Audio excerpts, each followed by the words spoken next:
नमस्कार। आज हम कानून और पुलिस की शक्तियों के बीच के एक बहुत ही आप कह सकती हैं दिलचस्प लाइन पर बात करने वाले हैं। बिल्कुल। हमारे हाथ में सुप्रीम कोर्ट का एक हालिया फैसला है, प्रैक्टिकल सॉल्यूशंस इंक बनाम तेलंगाना राज्य। और ये फैसला एक बड़े अजीब से सवाल को सुलझाता है। सवाल ये है कि क्या एक हाई कोर्ट पुलिस को कानून का पालन करने के लिए कहकर भी गलती कर सकता है? सुनने में ये सवाल ही उल्टा लगता है ना। हाँ, कि अदालत पुलिस को कानून का पालन करने को कहे और सुप्रीम कोर्ट कहे कि नहीं, आप ऐसा नहीं कर सकते। लेकिन लीगल वर्ल्ड में कैसे और कब कहा गया, ये क्या कहा गया से ज्यादा जरूरी हो जाता है। सही। और यही इस पूरे मामले का निचोड़ है। बिल्कुल। तो आज हमारी पड़ताल का मिशन यही है।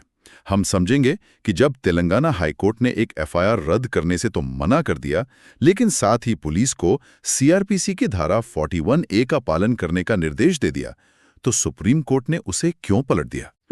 ये थोड़ा टेक्निकल लग सकता है, पर यह सीधे तौर पर एक नागरिक के अधिकारों, पुलिस की शक्तियों और अदालतों के दायरे से जुड़ा है। चलिए इस गुत्थी को सुलझाते हैं। और इस गुत्थी का पहला धारा है धारा 41A। अच्छा। जब तक हम ये नहीं समझेंगे कि ये है क्या, तब तक आगे की कहानी समझ नहीं आएगी। सही बात है। तो चलिए शुरू से शुरू करते हैं। ये सीआरपीसी की धारा 41A आखिर है क्या? इसे इतना जरूरी क्यों माना जाता है? देखिए, धारा 41A को आप पुलिस की गिरफ्तारी की शक्ति पर एक जरूरी चेक एंड बैलेंस की तरह समझ सकते हैं। इसे 2009 में सीआरपीसी में जोड़ा गया था। अच्छा। और अब जो नया कानून आया है, भारतीय नागरिक सुरक्षा संहिता यानी BNSS, उसमें भी इसे धारा 35 के तौर पर जगह दी गई है। इसका मकसद बहुत साफ है, बेवजह और मनमानी गिरफ्तारियों को रोकना। मतलब ये एक तरह से आरोपी के लिए एक सुरक्षा कवच है। बिल्कुल। इसे एक उदाहरण से समझिए। मान लीजिए किसी पर ऐसा आरोप है जिसमें 7 साल से कम की सजा का प्रावधान है। अब पुलिस को लगता है कि आरोपी से पूछताछ करनी है। धारा 41A कहती है कि ऐसे मामलों में जहां तुरंत गिरफ्तारी जरूरी नहीं है, जैसे कि आरोपी के भाग जाने का खतरा नहीं है या वो सबूतों से छेड़छाड़ नहीं कर रहा, वहां पुलिस उसे सीधे गिरफ्तार नहीं करेगी। पुलिस उसे एक नोटिस भेजेगी। एक नोटिस? हाँ। मतलब एक तरह का फॉर्मल इन्विटेशन की आइए बात करते हैं। आप कह सकते हैं। ये एक नोटिस ऑफ अपीयरेंस होता है, जिसमें कहा जाता है कि हम इस मामले की जांच कर रहे हैं और हमें आपसे पूछताछ करनी है। कृपया इस तारीख को इस जगह पर पेश हो। ठीक है। अब कानून ये कहता है कि जब तक वो व्यक्ति नोटिस का पालन करता है, जांच में सहयोग करता है, तब तक पुलिस उसे गिरफ्तार नहीं कर सकती। हाँ, ये गिरफ्तारी को जांच का पहला कदम होने से रोकता है और उसे आखिरी उपाय बनाता है। ठीक है, ये तो बहुत साफ है। ये तो एक बहुत ही जरूरी प्रक्रिया है जो नागरिकों के अधिकारों की रक्षा करती है। तो फिर मैं वापस उसी सवाल पर आती हूँ।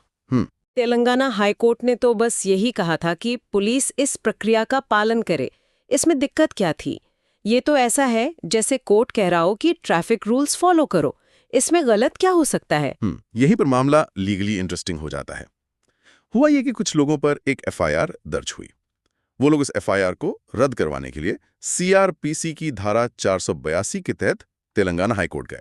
धारा 482 ये हाईकोर्ट की स्पेशल पावर्स होती हैं, है ना? बिल्कुल, असाधारण शक्तियां। जी। कि अगर उन्हें लगता है कि कोई कानूनी प्रक्रिया का दुरुपयोग हो रहा है या न्याय के हित में जरूरी है, तो वे एफआईआर को रद्द कर सकते हैं। और हाईकोर्ट ने उनकी याचिका को खारिज कर दिया? हाँ, हाईकोर्ट ने एफआईआर को देखा और कहा कि पहली नजर में यानी प्राइमा फेसी ऐसा कोई मामला नहीं बनता कि इसे रद्द किया जाए। मतलब जांच तो चलेगी। ठीक। लेकिन अपने उसी आदेश के आखिर में उन्होंने एक लाइन जोड़ दी कि पुलिस जांच के दौरान धारा 41A की प्रक्रिया का पालन सुनिश्चित करें। एक मिनट, मैं यहाँ थोड़ा अटक गई। हाईकोर्ट तो बस पुलिस को उसका काम याद दिला रहा है कि कानून का पालन करो। ये गिरफ्तारी से सुरक्षा कैसे हो गई? आपका सवाल बिल्कुल जायज है। पुलिस तो बस कानूनी प्रक्रिया ही तो पूरी कर रही है। हाँ, और यही वो बारीक लाइन है जिसे सुप्रीम कोर्ट ने पकड़ा। सुप्रीम कोर्ट ने कहा कि जब आप एक एफआईआर को रद्द करने की याचिका पर सुनवाई कर रहे हैं, तो आपका काम सिर्फ एक है, ये तय करना कि एफआईआर रद्द होनी चाहिए या नहीं। सिर्फ इतना? जी।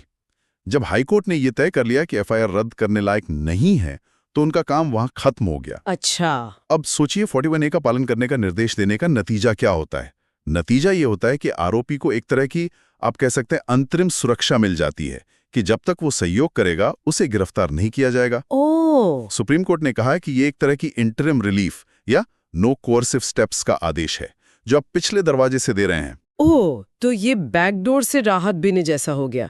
मतलब आप मुख्य दरवाजे से तो केस खारिज करवाने में नाकाम रहे, लेकिन जाते जाते कोर्ट से एक सुरक्षा का आदेश ले गए। एग्जैक्टली। सुप्रीम कोर्ट ने इसी को अस्वीकार्य लाभ कहा।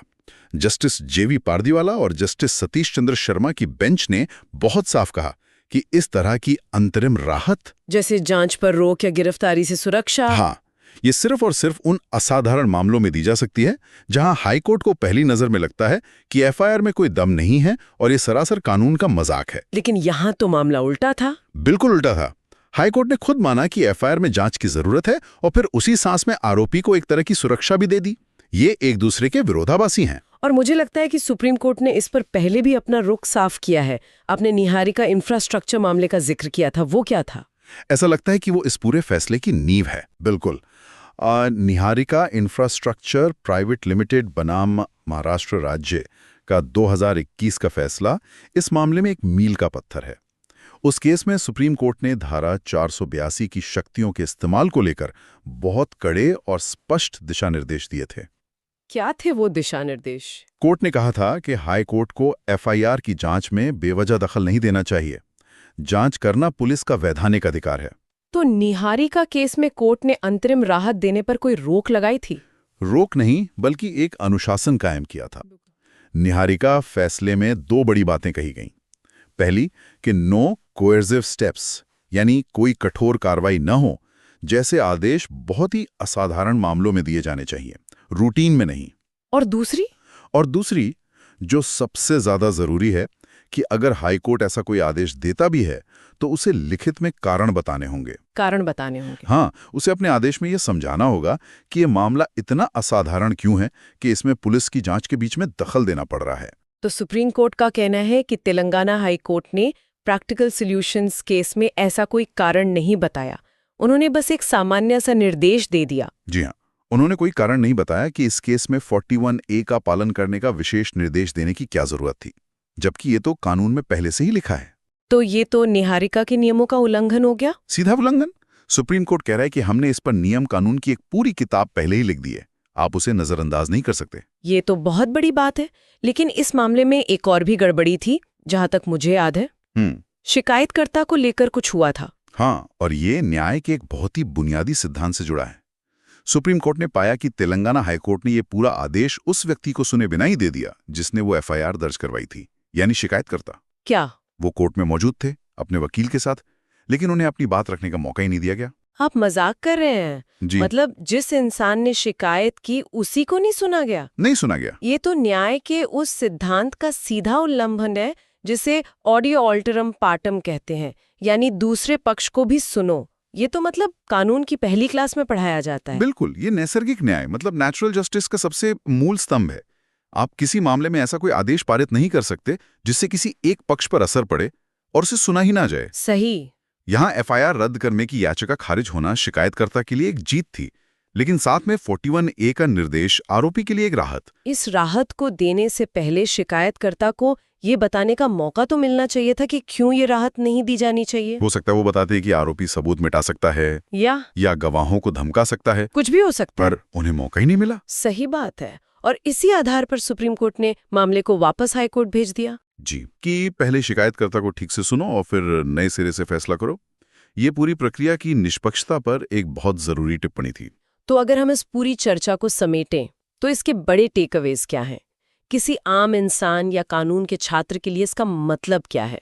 देखिए, सबसे बड़ा टेकअवे है न्यायिक अनुशासन और शक्तियों का बंटवारा। अच्छा। सुप्रीम कोर्ट ये कह रहा है कि हर कानूनी उपाय का एक तय मकसद और एक तय दायरा होता है। आपके पास सिरदर्द की दवा अलग है और पेट दर्द की अलग। आप एक ही दवा से सब कुछ ठीक नहीं कर सकते। मतलब एफआईआर रद्द करवाने के लिए धारा 482 की याचिका एक अलग औजार है। हाँ। और गिरफ्तारी से सुरक्षा पाने के लिए अग्रिम जमानत एंटिसिपेटरी बेल का एक अलग औजार है। बिल्कुल। आप एक का इस्तेमाल दूसरे के काम के लिए नहीं कर सकते। आपने बिल्कुल सही पकड़ा, यही इस फैसले का सार है। धारा 482 का औजार ये जांचने के लिए है कि क्या एफआईआर कानूनी तौर पर टिक सकती है या नहीं। उसका काम खत्म। अगर आपको गिरफ्तारी का डर है तो आप सीआरपीसी के तहत अग्रिम जमानत के लिए अर्जी दें। वहां अदालत आपके मामले के गुण दोष मतलब मेरिट्स पर विचार करेगी और तय करेगी कि आपको सुरक्षा मिलनी चाहिए या नहीं, शॉर्टकट नहीं। और दूसरा टेकअवे निहारिका केस की अहमियत को फिर से साबित करना है। हाँ, ये फैसला निहारिका के सिद्धांतों पर एक और मोहर लगाता है। ये एक रिमाइंडर है सभी हाई कोर्ट्स के लिए कि एफआईआर की जांच में दखल देना एक अपवाद है, नियम नहीं। पुलिस को अपना काम करने की आजादी होनी चाहिए जब तक ये साफ न हो कि वो अपनी शक्तियों का दुरुपयोग कर रही है। ये अदालत के हस्तक्षेप और पुलिस के अधिकार के बीच की लक्ष्मण रेखा को और गहरा करता है। और तीसरा, जो शायद सबसे बुनियादी है, वो है नैसर्गिक न्याय का सिद्धांत। हाँ, आप किसी को सुने बिना फैसला नहीं दे सकते, चाहे मामला कितना भी सीधा क्यों ना लगे। बिल्कुल। प्रक्रियात्मक निष्पक्षता, जिसे प्रोसीजरल फेयरनेस कहते हैं, वही न्याय की आत्मा है। सुप्रीम कोर्ट ने यह सुनिश्चित किया कि प्रक्रिया का पालन हर स्तर पर हो। इसीलिए मामले को वापस भेजा गया ताकि जो गलती हुई थी उसे सुधारा जा सके। तो कुल मिलाकर ये फैसला अदालती प्रक्रियाओं में ज्यादा स्पष्टता और अनुशासन लाने की एक कोशिश है। ये सुनिश्चित करता है कि कानूनी रास्तों का इस्तेमाल उनके सही मकसद के लिए हो। सही कहा। ये न्यायिक प्रक्रिया की पवित्रता को बनाए रखने के लिए एक जरूरी कदम है। ये कहता है कि शॉर्टकट और पिछले दरवाजे के रास्ते न्याय प्रणाली के लिए ठीक नहीं है। हर चीज के लिए एक तय प्रक्रिया है और उसका पालन होना ही चाहिए। इस पूरी बातचीत से एक आखिरी सवाल मेरे मन में आ रहा है, जो मैं हमारे श्रोताओं के लिए छोड़ना चाहती हूँ। जी। ये फैसला न्यायिक सीमाओं को तो बहुत स्पष्ट करता है और प्रक्रिया की शुद्धता पर जोर देता है, लेकिन क्या ये उन लोगों के लिए रास्ते थोड़े मुश्किल कर देता है जो किसी झूठी एफआईआर में फंसे और कानूनी प्रक्रिया की लंबी लड़ाई के दौरान पुलिस की मनमानी से बचना चाहते हैं? सवाल ये है कि न्यायिक निगरानी और पुलिस की जांच में सीधे हस्तक्षेप के बीच की वो बारीक रेखा आखिर कहाँ खींची जानी चाहिए, ताकि न तो पुलिस के हाथ बंद हैं और ना ही किसी निर्दोष को परेशानी हो।